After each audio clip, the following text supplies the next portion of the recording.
جب سورج لپیٹ لیا جائے گا اور جب تارے بے نور ہو جائیں گے اور جب پہاڑ چلائے جائیں گے اور جب بیاہنے والی اونٹنیاں یوں ہی چھوڑ دی جائیں گی اور جب وحشی جانور جمع کیے جائیں گے اور جب سمندر آگ ہو جائیں گے اور جب روحیں جسموں سے ملا دی جائیں گی اور جب اس بچی سے جو زندہ دفنا دی گئی ہو پوچھا جائے گا کہ وہ کس گناہ کے سبب قتل کر دی گئی،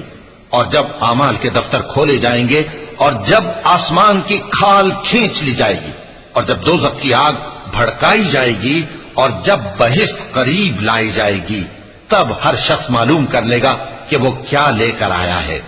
پس میں ان ستاروں کی قسم کھاتا ہوں جو پیچھے ہٹ جاتی ہیں اور جو سیر کرتے اور غائب ہو جاتی ہیں،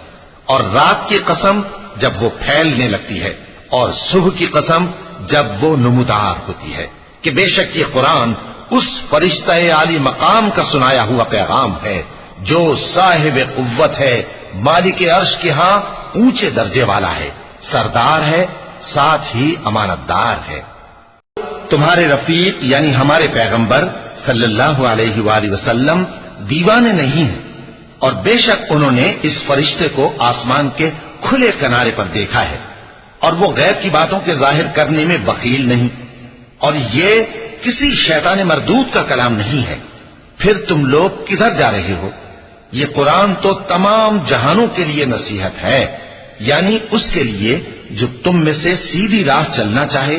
اور تم لوگ کچھ بھی نہیں چاہ سکتے مگر وہی جو اللہ رب العالمین چاہے۔